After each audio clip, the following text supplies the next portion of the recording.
আমরা বন্দীদের জন্য আমাদের কেন্দ্রীয় নির্দেশনা মতেই যা যা থাকতেছে আমাদের বন্দীদের সারাদিন ব্যাপী ভালো খাবারের আয়োজন আছে। তারপর সকালে বন্দীদের জন্য ঈদের জামাতের ব্যবস্থা করা হয়েছে। বন্দীরা প্রত্যেকে তাদের ভবন এলাকায় নামাজ পড়েছে।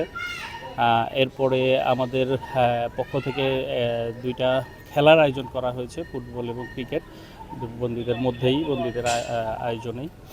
এরপর আপনার খেলার পরেই আমরা ইনশাল্লাহ আমাদের দুপুরের খাবারের আয়োজন মোটামুটি রেডি হয়ে গেছে। দুপুরে আমরা বিশেষ খাবার দিব। আমাদের মেনুতে রোস্ট, পোলাও, গরুর মাংস, খাসির মাংস, তারপর আপনার মিষ্টি, পান, সুপারি, কোল্ড ড্রিঙ্কস এগুলি থাকতেছে। এরপরে আমাদের অ্যাজ ইউজুয়াল রাতের খাবার। আর স্বভাবত আমাদের যেটা হয়, এমনি সময় বন্দীরা নিজেদের এলাকা ত্যাগ করতে পারে না। তো আজকে ঈদ উপলক্ষে আমরা বন্দীদেরকে মোটামুটি ঘণ্টাখানিক সময়ের জন্য ওপেন করে দিয়েছি। সবাই সবার সাথে সাক্ষাৎ করতে পারতেছে, সৌজন্য বিনিময় করতে পারতেছে ঈদ উপলক্ষে। এমনি আমাদের যেটা হচ্ছে, আমাদের এখানে প্রায় 1426 জন আছে ফাঁসির আসামি। তো ফাঁসির আসামিরা অন্যান্য জায়গায় মুভমেন্ট করাটা আইনত বৈধ না। তো আমরা ঈদের জন্য সবাইকে সবার সাথে সাক্ষাৎ করার জন্য, অনেকের পরিচিত আত্মীয় স্বজন, মামলার কেস পার্টনার আছে, সবাই সবার সাথে দেখা সাক্ষাৎ করতে পারতেছে, এই সুযোগটা করে দিয়েছি। তারপর আপনার এছাড়া আমাদের ঈদের 3 দিনের আয়োজনে আমাদের যেটা থাকতেছে, বন্দীদের পরিবার থেকে আমরা খাবার অ্যালাউ করব একজনের জন্য। বন্দির পরিবার থেকে যে কোনো একদিন, ঈদের এই 3 দিনের মধ্যে যে কোনো একদিন খাবার দিতে পারবেন। এছাড়া বন্দীদেরকে 5 মিনিট ফ্রি কল এবং একটা বিশেষ সাক্ষাৎ। আপনারা জানেন যে আপনার হাজতি বন্দীদের 15 দিনে একবার দেখা সাক্ষাৎ করতে পারে, আর কয়েদি বন্দীরা 30 দিনে একবার। তো এইটা ডিউ সময়ের বাহিরেও শুধুমাত্র ঈদ উপলক্ষে একটা বিশেষ সাক্ষাতের ব্যবস্থা থাকতেছে। এটা আমাদের কেন্দ্রীয়ভাবে অনুমতি দেওয়া হয়েছে আইজিপি জন মহোদয়ের পক্ষ থেকে। এই হচ্ছে আমাদের মোটামুটি আয়োজন। আর আপনারা দেখতে পাচ্ছেন আমরা বর্ণিল সাজে আমাদের কারা এলাকাটা সাজিয়েছি। আমরা বন্দীদের স্বজনদেরকে আমরা চেষ্টা করতেছি সর্বোচ্চ সেবা দেওয়ার জন্য। আমরা অফিসাররা, কর্মচারীরা সবাই মিলেই, এবং যা এই ঈদের 3 দিন আশা করব আমরা সবাই খুশি মনে যেন এখান থেকে যেতে পারে, আমাদের সেই আয়োজনটাই আছে। এটা হচ্ছে যে আমরা আসলে আপনারা জানেন যে কারাগার সম্বন্ধে সবারই একটা নেতিবাচক ধারণা আমরা সবসময় লক্ষ্য করি। ইভেন দা আমার নিজের পরিবারের মধ্যে একটা নেতিবাচক ধারণা আমি লক্ষ্য করেছি।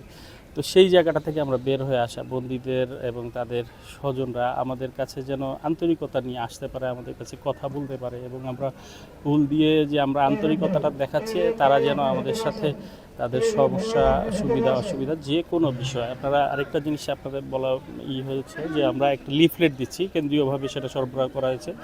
আপনারা জানেন বিভিন্ন সময় বন্দি স্বজনরা প্রতারণার শিকার হচ্ছে, এবং বন্দি স্বজনদেরকে বাড়িতে ফোন দিয়ে বিভিন্ন কথা বলে অসুস্থ বা কারাগারে মারামারি করছে, এরকম অনেক কথা বলে তাদের পরিবারের কাছ থেকে টাকা নিয়ে যাচ্ছে, হ্যাঁ, বিকাশের মাধ্যমে। তো সেই প্রতারণাগুলি যেন বন্দি স্বজনরা না পড়ে, সেই জন্য আমাদের হটলাইন নাম্বার আছে, আমাদের কারাগারের অফিসারদের নাম্বার, সব জায়গায় আপনি এখানে দেখতে পাচ্ছেন আমাদের সবার নাম্বার দেওয়া আছে। যে কোনো সময় যে কোনো প্রয়োজনে আমাদের সাথে কল করে তারা বিষয়গুলি নিশ্চিত হয়ে নেবে, এবং কেউ যেন প্রতারণার শিকার না হয় এবং সেবা বঞ্চিত না হয়। আমাদের উদ্দেশ্য, বর্তমান সরকার, আমাদের আইজিপি জন সকলের একটাই কথা, যে আমরা আমাদের নেতিবাচক ধারণা থেকে বেরিয়ে যেন একটা ইতিবাচক দিকে যেতে পারি, এবং সেই চেষ্টাটাই আমরা করছি। ওইটা গত বছর আমার এখানে অনেকেই ছিলেন, অনেক এমপি মন্ত্রী আমার এখানে ছিলেন, ভিআইপি বন্দীরা।